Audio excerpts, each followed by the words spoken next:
नमस्कार दोस्तों। 5 और 6 नवंबर की इस करंट अफेयर की क्लास में आप सभी का हार्दिक स्वागत।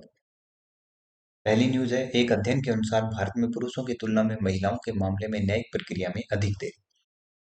ये अध्ययन किया लंदन स्कूल ऑफ इकोनॉमिक्स के एक प्रोफेसर ने पुलिस और न्यायिक प्रक्रियाओं के हर चरण में महिलाओं के प्रति भेदभाव को रेखांकित करते हुए। ये इनका पॉइंट है। किन किन पॉइंटों के ऊपर उन्होंने ये अध्ययन किया है? तो सबसे पहले पुरुषों के लिए कम बोझिल प्रक्रिया है, इनकी कम परेशानी और प्रतिरोधों का सामना करना पड़ता है पुरुषों को। महिलाओं के खिलाफ हिंसा संबंधी मामलों में अतिरिक्त प्रतीक्षा, यानी कि लगभग 2 घंटे से ज़्यादा का टाइम लग जाता है एफआईआर दर्ज कराने में, यानी कि महिलाओं के मामले में डिटेल्स ज़्यादा ली जाती है। दो सिद्धि संबंधी असमानताएं, यानी कि न्यायपालिका तक पहुंच, और पुरुष शिकायतकर्ता के मामले में दो सिद्धि की दर है 17.9% और महिलाओं में यह है 5%। एक दुरुपयोग की धारणा है ना, कैसे? घरेलू हिंसा अधिनियम या बलात्कार संबंधी कानूनों का फायदा उठाकर झूठे मुकदमे दर्ज हो जाते हैं, और झूठे मुकदमे दर्ज होंगे तो उसमें क्या होता है, केस चलेगा, सुनवाई होगी, निर्णय निकलेंगे, है ना। तो इन सब चीजों में टाइम लग जाता है, और अगर कोई झूठा मुकदमा है तो वो टाइम खराब ही हुआ है ना। लैंगिक असमानताएं न्याय तक पहुंच को प्रभावित कर सकती है ना। तो ये सारे पॉइंट्स है। और ये जो मेंस एग्जाम होते हैं, जैसे आरपीएससी का है, यूपीएससी का है या यूपीपीसीएस का है, तो उनके अंदर ये डिटेल थोड़ी काम वाली हो सकती है, तो इसको आप ज़्यादा देख सकते हैं। इसमें अगर मेन चीज़ अगर एक आप याद रखना चाहते हैं तो महिलाओं की न्याय तक पहुंच बढ़ाने के लिए भारत की कुछ पहलें हैं ना, भारत सरकार की कुछ पहल है। उसमें दो तीन चीजें याद रखना। जैसे एक है हमारा मिशन शक्ति। मिशन शक्ति क्या है? इस मिशन शक्ति के तहत दो चीजें, संबल और समर्थ, है ना। संबल महिलाओं की सुरक्षा और सकुशलता पर केंद्रित है। संबल किस पे केंद्रित है? महिला सकुशलता और इनकी सुरक्षा, यानी कि मेनली ये महिला सुरक्षा पर केंद्रित है ना। और संबल का मतलब उनको बल प्रदान करना, यानी कि उनको सेल्फ डिपेंडेंट बनाना। तो उसमें जैसे वन स्टॉप स्टेशंस खोले गए हैं, वन स्टॉप स्टेशंस है, और क्या है, महिला हेल्पलाइन,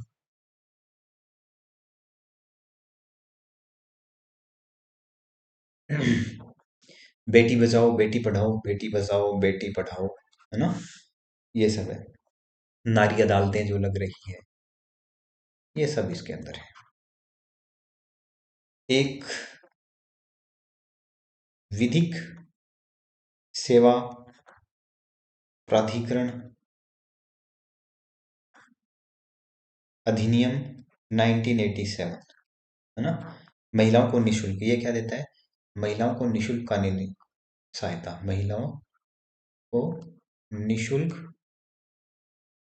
कानूनी सहायता। पिंक बूथ पहल, एक है पिंक बूथ पहल। इस पिंक बूथ पहल में क्या है, ये दिल्ली पुलिस ने स्टार्ट किया ना। ये कहाँ का है? दिल्ली पुलिस का है। इसके अंदर क्या है, शहर की जो महिलाएं और जो लड़की हैं,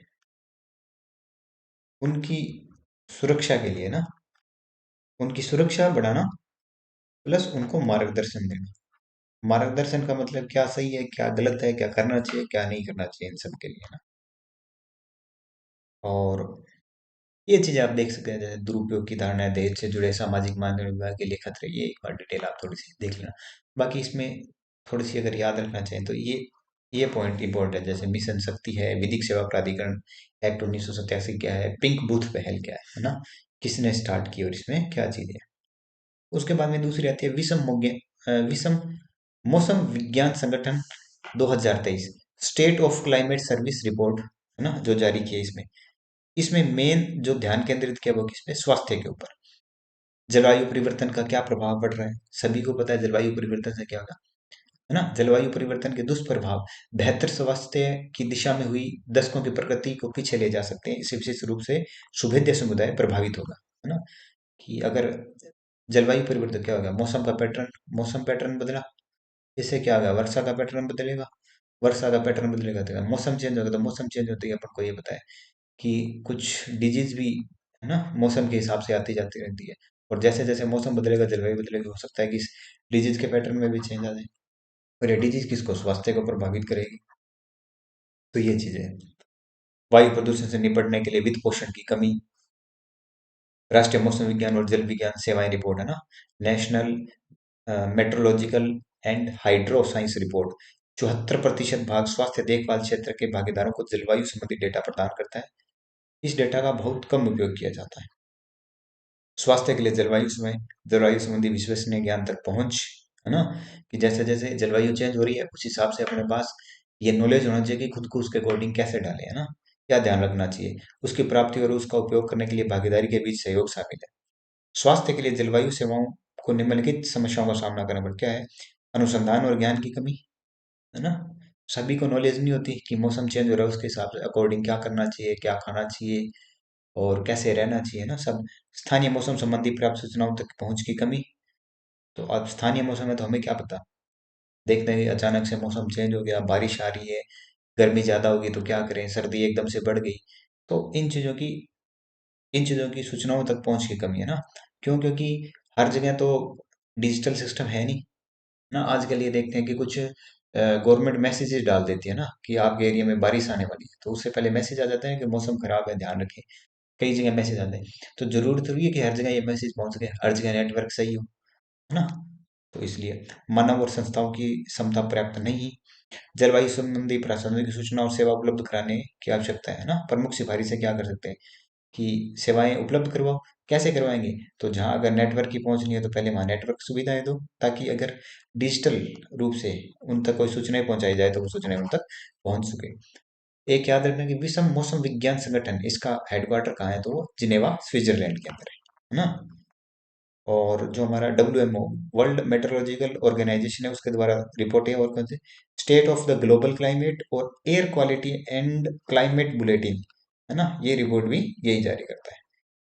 और इस WMO के 193 सदस्य देश हैं, और भारत भी इसका WMO का सदस्य है।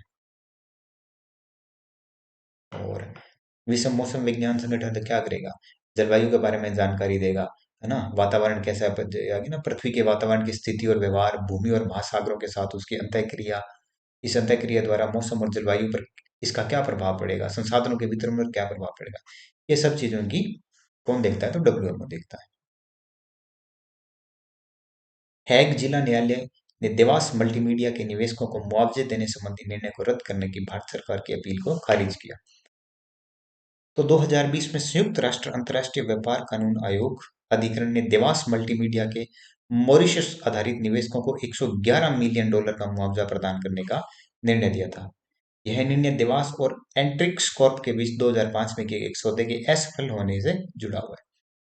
तो इसमें क्या था कि 12 साल के लिए लीज पर देना था, क्या दो संचार उपग्रह देने देना 12 साल के लीज के ऊपर। देवास देवास जो मल्टीमीडिया समझौता था उसके तहत, है ना। तो उससे रिलेटेड ये सारी रिपोर्ट है। तो मेनली ये चीज याद रखने वाली है कि इस समझौते में था क्या, तो दो संचार उपग्रह 12 साल के लिए लीज पर देने चाहिए। और बाकी अगर आप कुछ बड़े एग्जाम्स की तैयारी कर रहे हैं तो उसके लिए आगे की चीजें आपके लिए इंपॉर्टेंट रह सकती है ना। केंद्र सरकार ने प्रधानमंत्री गरीब कल्याण अन्न योजना को अगले 5 वर्षों के लिए बढ़ाया, तो कब तक, 2028 तक इसको कर दिया है। प्रधानमंत्री गरीब कल्याण अन्न योजना, राष्ट्रीय खाद्य सुरक्षा अधिनियम, नेशनल फूड सिक्योरिटी एक्ट 2013 ना। कई बार ये एक्ट का क्वेश्चन सीधा सीधा आ जाता है कि ये एक्ट नया कब लागू हुआ था, ये 2013 में लागू है। उसके तहत प्रति व्यक्ति 5 किलोग्राम खाद्यान्न मुफ्त में उपलब्ध करवाया जाता है ना, लाभार्थियों को जो इसके अंदर आते हैं उनको। प्रति व्यक्ति प्रति माह 5 किलोग्राम ना, प्रति व्यक्ति है ये, पर व्यक्ति 5 केजी दिया जाएगा।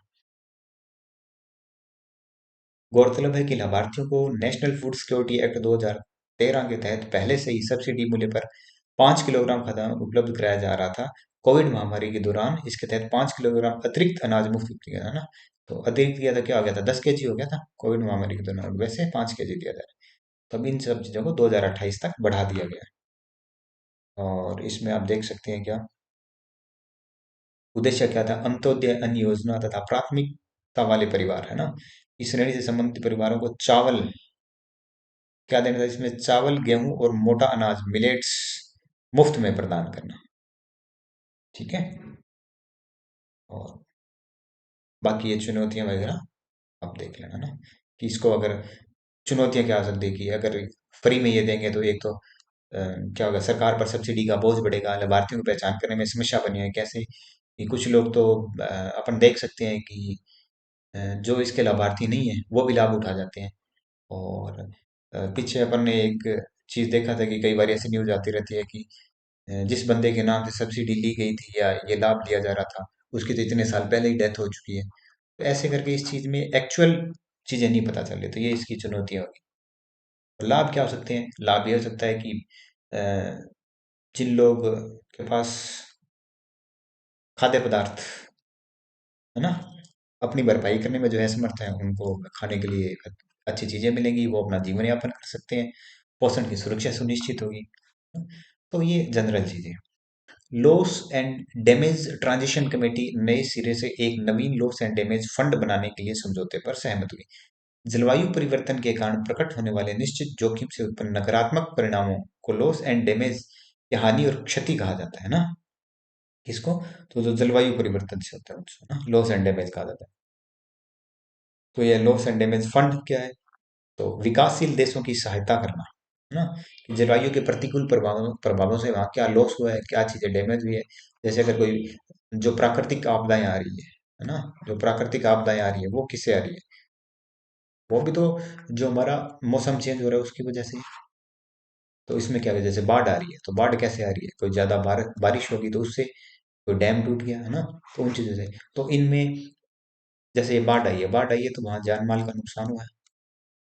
तो इन चीजों की भरपाई के लिए ना लॉस एंड डैमेज फंड, किसमें, विकासशील देशों में आर्थिक और गैर आर्थिक हानि तथा संबंधित क्षति की भरपाई की जाए।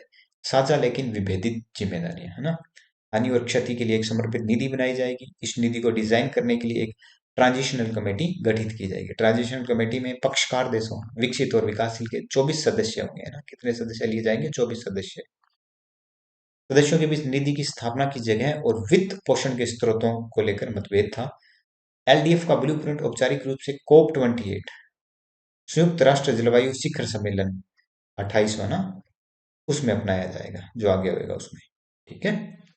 बाकी थोड़ा सा इसमें जो एक्स्ट्रा चीजें आप देखना, मेन यही था कि जलवायु परिवर्तन के कारण जो लॉस या डैमेज हो रहा है, जो जोखिम आ रहे हैं, उनकी वजह से क्या हो रहा है, तो उसके लिए ये एक लॉस डैमेज फंड बनाया जाना था।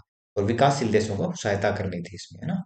क्या चीज था, एक तो जलवायु परिवर्तन के कारण, और दूसरा सहायता किसको देनी थी, विकासशील देशों की सहायता के लिए। ठीक है।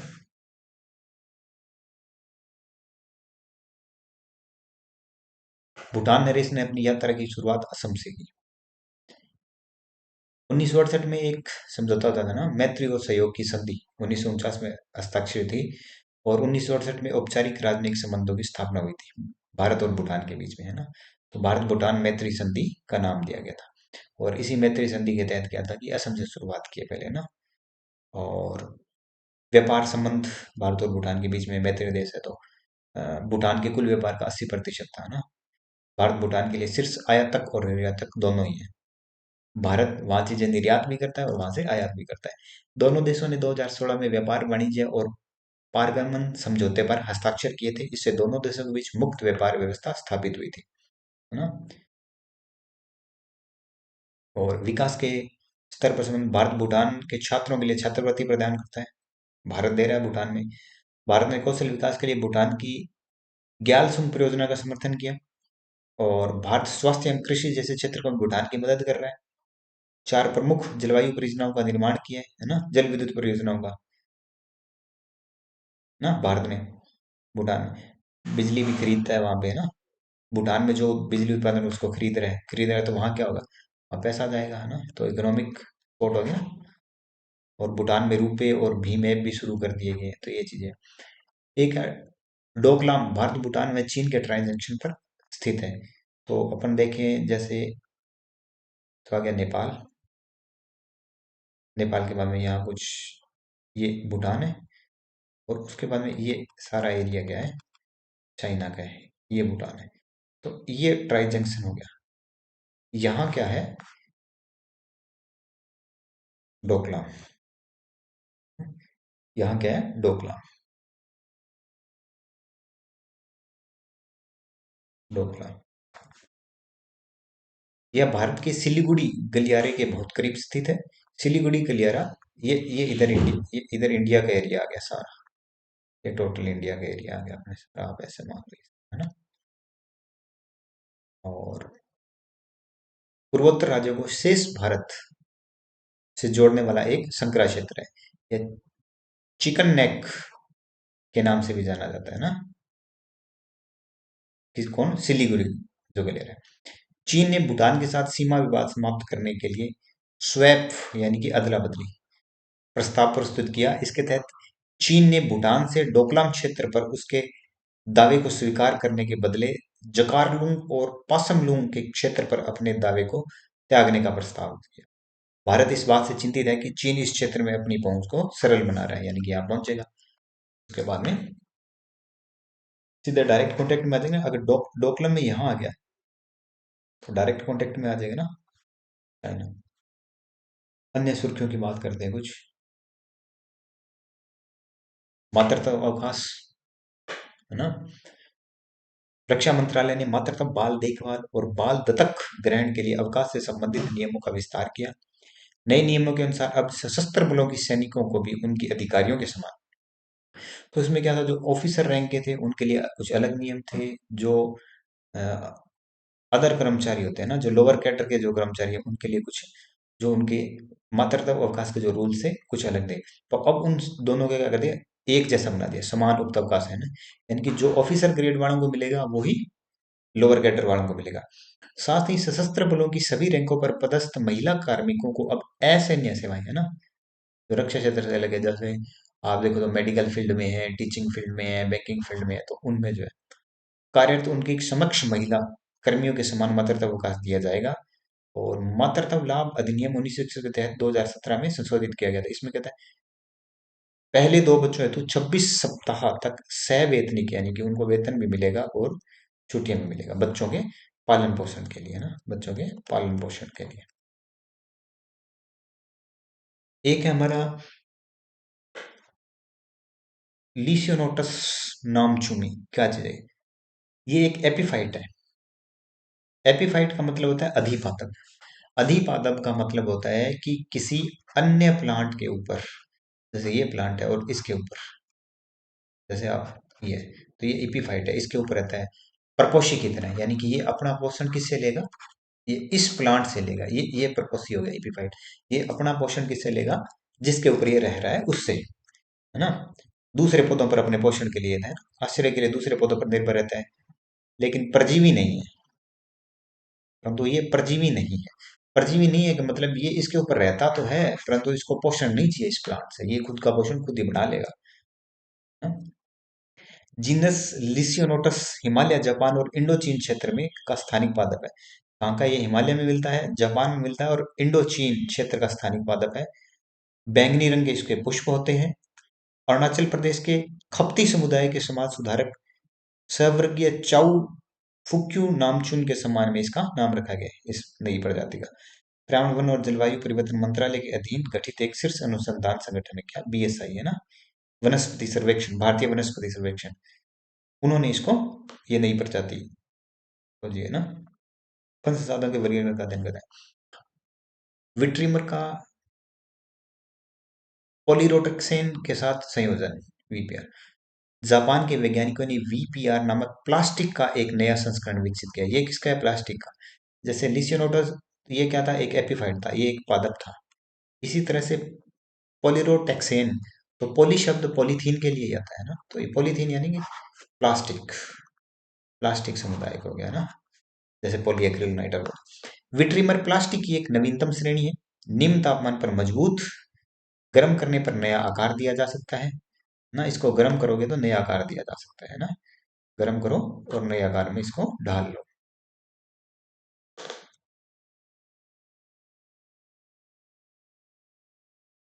अधिक भंगुर है। शोधकर्ताओं ने प्लास्टिक बनाने की प्रक्रिया में पोलीरोटेक्सोन को भी शामिल किया है।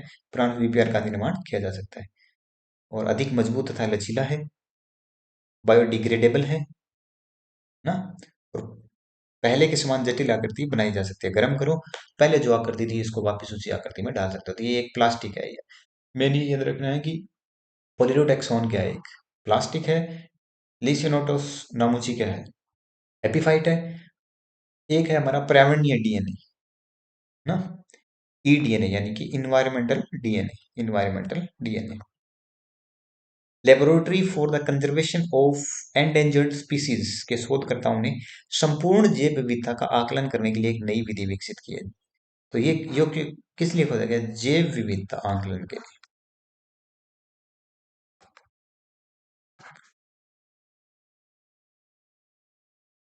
CSIR centre for cellular and molecular biology की एक प्रयोगशाला है। कौन सी, लाकोनेस। ये ना laboratory for the conservation of endangered species. शोधकर्ता जल, मृदा या हवा के नमूने में मौजूद ई डीएनए को अनुक्रमित करके संपूर्ण जैव विविधता का आकलन करते हैं। यानी कि वहां की जैव विविधता क्या है, बस ये एक, वहां से एक सैंपल लो, इस सैंपल का अध्ययन करो और उसकी वहां की कंप्लीट चीज के बारे में पता लगाओ। जैसे अपन क्या बोलते हैं कि डीएनए क्या है, डीएनए वो है जिसके अंदर सारी सूचनाएं होती है ना। ह्यूमन डीएनए को ले लो ना, सारी सूचनाएं होती है ना वो। तो इसी तरह से ये एडीएनए क्या है, इससे वहां उस हैबिटेट, उस स्थान की हमें क्या मिलेगी, संपूर्ण जैव विविधता की जानकारी मिलेगी। यह जैविक निगरानी विधि गैर हानिकारक और नॉन इन्वेसिव है ना। सभी जीव अपने जीवन काल में या मृत्यु के बाद प्राकृतिक प्रक्रियाओं के माध्यम से अपने वातावरण में डीएनए छोड़ जाते हैं, इसे ईडीएनए कहते हैं ना। सभी जीव अपने जीवन काल, तो डेथ होगी तो अगर बॉडी है तो उस बॉडी का डीएनए कैसे न कैसे मिल जाएगा। नेल्स में डीएनए होता है, हेयर्स के अंदर मिल जाएगा, कोई भी बोन का जो पार्ट है उसमें मिल जाएगा, यानी कि उसकी जो स्किन है उसका, यानी कि ऐसा कोई भी एक पार्ट मिल जाए उसमें उस कंप्लीट डीएनए उसका मिल जाता है, उससे उसके बारे में सारी जानकारी में मिल जाता है। उसके बाद में Helicobacter pylori, H pylori, H का मतलब हेलिकोबैक्टर। भारतीय शोधकर्ताओं ने एच पाइलोरी बैक्टीरिया के लिए दो चरणीय पॉलीमरेज चेन रिएक्शन पीसीआर आधारित परीक्षण प्रक्रिया विकसित की है। 7 घंटे के भीतर एच पाइलोरी संक्रमण का पता लगाने और क्लेरी क्लेरिथ्रोमाइसिन प्रतिरोधी बैक्टीरिया की पहचान करने में मदद है। ड्रग सेंसिटिविटी की पहचान करने में टाइम लग जाता था, अब नहीं लगेगा, अब जल्दी पता लगा सकते हैं ना। गैस्ट्रिक कैंसर के जोखिम का एक प्रमुख कारक है एच पाइलोरी है ना। 60 से 70% आदमी को प्रभावित कर सकता है। कामाख्या मंदिर, भूटान नरेश ने यहाँ का भ्रमण किया है। असम के गुवाहाटी में नीलांचल पहाड़ियों में स्थित है।